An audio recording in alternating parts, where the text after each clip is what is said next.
Auzubillahiminash-shaytanir-rajim. Bismillahir-Rahmanir-Rahim. My name is Dost Muhammad Khalid, and inshallah, from now onwards, we are planning to launch a series of mathematical videos which will be helpful for the O-level students to attempt their mathematics paper. So, as all of you people knows about the Cambridge O-level mathematics, which is basically equivalent to our metric examination, but the difference between the metric examination and the Cambridge O-level is that metric based examination is done through our own country, while the O-level examination is done through International Cambridge University. So, as far as concern about mathematics, there are a lot of chapters which we will cover step by step in the series of videos. But for today's, our agenda is to start with the first chapter, which is about numbers. The first chapter of the Cambridge O-level mathematics book is numbers. So we will discuss about numbers. There are just three topics according to the book in this chapter, which are types of number, prime factors, and common factors and common multiples. So in today's video we will be talking about types of numbers, and it's the very basic topic. If you understand, if you are familiar with the types of numbers, then the whole chapter will be just like a piece of cake for you. So let's start with it. So let's start with the types of numbers. So we have mainly the following these types of numbers, like integers, natural, rational, irrational, and real numbers. Yeah, this one, real numbers. So we will discuss them, each of them one by one. So the first type of number is integers. So what is this type? Means how can we identify that the specific number belong to this type? So if I show it, if I try to show this one type of numbers through a number line, then this is the starting point, which is 0. From 0 to right side, if I go from 0 to right side, then all the whole numbers will be integer. For example, plus 1, plus 2, plus 3. Here uh, it's not necessary to mention the plus with the positive numbers. It's quite definite. And from the to go on the left side, there are the minus signs. So now integers will be called just those whole numbers, not decimal containing numbers. These will be those whole numbers which can be shown on the number line. Every whole number can be shown on the number line. So these are called integers. Urdu में अगर मैं बताऊं तो सारे जो हमारे पास whole numbers, whole numbers से मुराद ये है कि उसमें कोई डेसिमल पॉइंट ना हो, चाहे फिर वो +1 हो, +2 हो, +3 हो, +4 हो, या -4 या -5, एवरीथिंग, एवरी नंबर, तो वो हमारे पास क्या है, वो हमारे पास इंटीजर है। अगर मैं यहाँ पर ये कहूँ कि नंबर लाइन पर तो 2.5 या -2.5 भी आ सकता है। तो जैसे कि मैंने पहले ही डिफिनीशन में बताया कि हमारे पास ये इंटीजर सिर्फ उन नंबर को कहेंगे जो होल होंगे, होल नंबर्स होंगे। अगर होल नंबर ना हो, decimal containing number हो, then those numbers will not be called integers. So I think it's clear to you people. It is clear. Now if I ask you about a number which is like 12, so definitely your answer will be that it is integer. If I ask you about -9, it will be, your answer will be integer. So I think you have done with it. Now the next one type is natural numbers. So it's quite interesting type of number. How will you identify? I will tell you the short trick of it as well. Natural number हमारे पास वो number होते हैं जो कि number line पर 0 से right side पर आते हैं, लेकिन वो भी होल होंगे। जैसे कि मैंने इंटीजर के बारे में बताया कि इंटीजर हमेशा होल नंबर्स होंगे, तो इसी तरह हमारे पास नेचुरल नंबर भी होल नंबर ही होंगे, लेकिन वो नंबर होंगे जो 0 से राइट तरफ आते हैं। दूसरे अल्फाज में अगर मैं कहूँ तो नेचुरल नंबर्स एक सबसेट है, एक सबसेट है इंटीजर्स का। यानी मतलब कि अगर मैं इंटीजर को हाफ में ब्रेक करूँ तो ज़ीरो से ऑनवर्ड जो नंबर आते हैं 1 2 3, तो ये नेचुरल नंबर्स होंगे। यहाँ पर ये गौर करने की बात है कि ज़ीरो जो है वो हमारे पास नेचुरल नंबर में इंक्लूड नहीं है। अब इसको याद करने का तरीका, रिमेंबर रखने का तरीका क्या है? नेचर, नेचुरल निकला है नेचर से, नेचर मतलब कुदरत। तो अगर कुदरती तौर पर आपकी इससे पूछे कि आप नंबर स्टार्ट करें, मुझे नंबर बताएं, तो वो आपको डेफिनेटली बताएगा कि 1 2 3 4 5 6।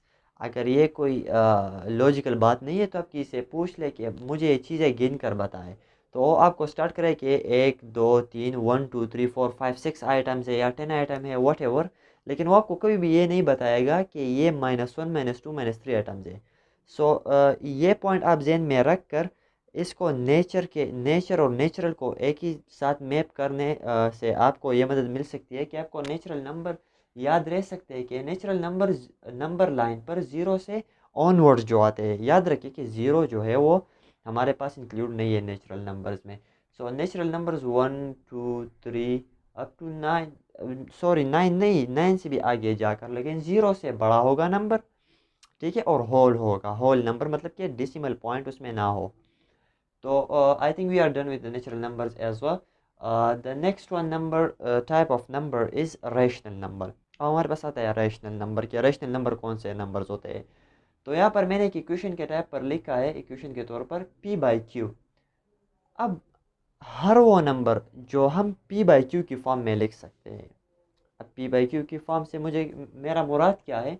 मेरा मतलब ये है कि फॉर एग्जांपल मेरे पास अगर नंबर हो 2/3 फॉर एग्जांपल, तो अगर मैं ये वो नंबर इस टाइप, इस यानी इस फॉर्म में लिख सकता हूँ, तो मेरे पास रैशनल नंबर होगा। सही है। फॉर एग्जांपल मेरे पास एक नंबर है और वो जो है वो है 2। तो अब आप सोचें कि ये रैशनल है या इर्रेशनल है। तो इसको तो मैं इस तरह ही लिख सकता हूँ ना। ये तो अंडरस्टूड है कि वन पर कोई भी चीज़ डिवाइड हो सकती है, इट्स क्वाइट ऑब्वियस। सो अगर आप अपनी जगह से, अपनी जहन से भी वन यहाँ पर लिख सकते हैं तो ये रैशनल है। हाँ, यहाँ पर एक पॉइंट आपको जहन में लाजमी रखना होगा कि ये क्यू जो है, क्यू की जगह पर आप यहाँ पर ज़ीरो नहीं हो सकता। अगर अगर मैं यहाँ पर ज़ीरो लगा लूँ तो इसका आंसर हमारे पास क्या होगी? हमारे पास होगी इन्फिनिटी, जो कि नंबर नहीं है। तो रैशनल नंबर वो नंबर होते हैं जो हम p/q की फॉर्म में लिख सकते हैं, लेकिन ये q जो होगा इसकी वैल्यू ज़ीरो कभी भी नहीं होगी। एक ये बात। दूसरी ये बात है, ये तो हो गई होल नंबर। अगर मेरे पास डेसिमल में कुछ नंबर हो, फॉर एग्जांपल 2.363636 ऐसा कोई नंबर हो डेसिमल में, तो उसको हम कैसे डिसाइड करेंगे कि यह रैशनल है क्या रैशनल है?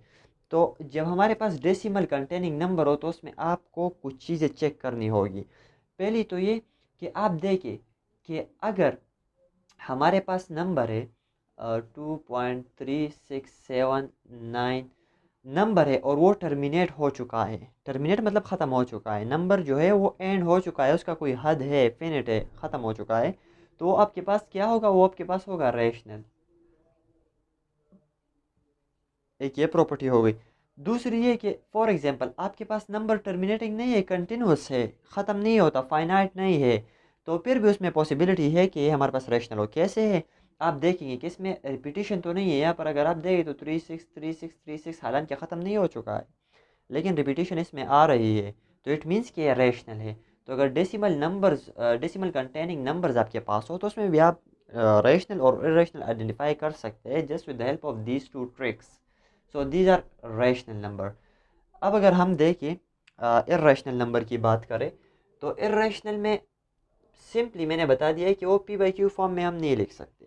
जैसे कि फॉर एग्जांपल मेरे पास एग्जांपल है √2, ये हम नहीं लिख सकते।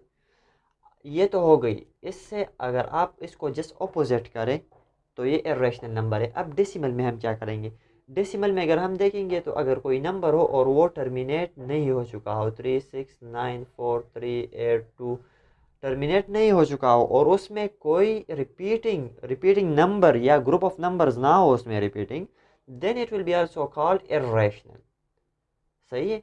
अगर रिपीटिंग भी नहीं हो और क्या हो, और वो टर्मिनेट भी नहीं हो चुका हो, then those numbers will be called irrational numbers. For example मैं आपको बताऊं कि हमारे पास एक नंबर है, नंबर क्या है, टू मल्टीप्लाई बाय पाई। अब पाई की वैल्यू क्या है, पाई की वैल्यू हमारे पास है 3.1 समथिंग। तो जब हमें इसको इसके साथ मल्टीप्लाई करेंगे, टू और पाई को मल्टीप्लाई करेंगे, तो ये हमारे पास एक ऐसी वैल्यू जनरेट करेगी जो ना तो रिपीटिंग होगी हमारे पास और ना ही टर्मिनेट होगी। तो इस केस में हम इसको फिर कहेंगे क्या कि ये इर्रेशनल है। पाई को अगर हम देखें तो इसकी वैल्यू भी नॉन टर्मिनेटिंग आती है हमारे पास, तो ये भी इर्रेशनल है। ये जहन में रखने की बात है। अब इसके बाद हमारे पास आती है रियल नंबर। कि रियल नंबर कौन सी है, तो रियल नंबर जो भी नंबर, मतलब ये कि super set of integers, rational, irrational, natural, सब सारे नंबरों को आप इकट्ठा करें, उससे जो बड़ा सेट बनता है then they will be called real number. Real से हमारा सच्चे नंबर, यानी मौजूद जो एग्जिस्ट करते हो, तो सारे नंबर एग्जिस्ट करते हैं, तो यह रियल नंबर है हमारे पास। अब इसको हम ट्राई करते हैं कि एक डायग्राम के थ्रू इसको आप इसको विजुलाइज करने की कोशिश करते हैं, तो होपफुली उससे आपको बहुत अच्छा समझ आ जाएगा। Now I'm trying to understand you with the help of visualization. Now, just look at this diagram. So I adopt the down-up approach so that you can understand it easily. So if we look at the natural numbers, so these are natural numbers. The superset of natural number is whole number. Whole number is the superset of natural numbers. इसका मतलब ये है कि whole numbers के अंदर हमारे पास natural number है, सही है। इसको हम पेरेंट चाइल्ड भी कह सकते हैं कि होल नंबर का चाइल्ड कौन सा है, नेचुरल नंबर। अब होल नंबर बजाते खुद किन में आते हैं, इंटीजर में आते हैं। कि इंटीजर का एक टाइप है, इंटीजर का एक सेट है, तो वो होल नंबर है। अब इंटीजर किसके अंडर आते हैं, तो वो आते हैं रैशनल नंबर्स के। यानी रैशनल नंबर का कुछ हिस्सा होगा जो इंटीजर होगा, कुछ हिस्सा होगा वो नॉन इंटीजर होगा। तो ये हमारे पास आ गई एक डायग्राम। अब अगर दूसरी तरफ पर देखें ये स्मॉल सर्कल, तो इसमें इर्रेशनल आइडेंटिफाई किए हमने, पाई √2 √3। अब आप ये भी कह सकते हैं, you can arise this question as well, कि आपने तो कहा था कि इर्रेशनल वो नंबर्स होते हैं जो हमारे पास रैशनल नंबर ना हो। यानी फॉर एग्जाम्पल मैंने कहा था कि रैशनल नंबर हमारे पास p/q के फॉर्म में होते हैं, तो वो रैशनल नंबर हो सकते हैं। आपका क्वेश्चन आ सकता है कि इसको भी तो हम ऐसा लिख सकते हैं, तो आपने इसको रैशनल में क्यों किया है। तो यहाँ पर ये बात जहन में रखिए कि अगर मैं इसका अंडर रूट लूँगा, स्क्वेयर रूट लूँगा, तो ये नॉन टर्मिनेटिंग नंबर मुझे देगा, सही है। इसी तरह √3 है, अगर मैं इसका स्क्वायर रूट लूँगा तो ये मुझे नॉन टर्मिनेटिंग नंबर देगा। अब मुझे पता कैसे चलेगा कि कौन सा नंबर जब रूट उसका लिया जाए तो उसका रिजल्ट टर्मिनेटिंग आएगा, नॉन टर्मिनेटिंग आएगा, रिपीटिंग आएगा। तो ये बात जहन में याद रखिए, जितने भी नंबर्स हो और वो कंप्लीट स्क्वायर ना हो। फॉर एग्जांपल 2 हमारे पास किसी नंबर का कंप्लीट स्क्वायर नहीं है, 3 अगर दे कंप्लीट स्क्वायर नहीं है, 5 अगर दे कंप्लीट स्क्वायर नहीं है, 6 अगर दे कंप्लीट स्क्वायर नहीं है, तो उसका जब रूट लिया जाएगा तो हमेशा उसका रिजल्ट हमारे पास इर्रेशनल आएगा। यानी वो इनफाइनाइट डेसिमल पॉइंट्स हमें देंगे। आप कैलकुलेटर के थ्रू चेक कर सकते हैं। अगर मैं अब ये कहूँ कि √64, तो 64 जो है ये ये मेरे पास जो है ये कंप्लीट स्क्वायर है 8 का स्क्वायर लेकर मेरे पास क्या आता है, 64 आता है। इसको काट कर हमारे पास 8 बच जाता है, जो कि इस फॉर्म में लिखा जा सकता है, और ये हमारे पास फिर रेशनल में आता है। तो इसमें आप ध्यान रखेंगे कि जो अंडर रूट में अंदर नंबर, इसको आप देखें अगर कंप्लीट स्क्वायर है, well and good, then they will be rational. But अगर कंप्लीट स्क्वायर नहीं है तो फिर वो हमारे पास इरेशनल में आएगा। इस तरह अगर पाई का वैल्यू हम देखें तो वो क्या आएगा, वो इनफाइनाइट होगा, तो इरेशनल होगा डेफिनेटली। हाँ, इरेशनल और रेशनल तो हमने देख लिए, ये दूसरे टाइप्स भी हमने देख लिए। अब सारों को मिलाकर इन दो का कम्बिनेशंस का जो सुपर सेट है वो मेरे पास क्या है, वो मेरे पास है real numbers. So far we have discussed about the types of number. Hope you will have all the questions in your mind clear with this video lecture. Still, if you have any question, uh, you can leave the comment. I will inshallah try to answer your all questions.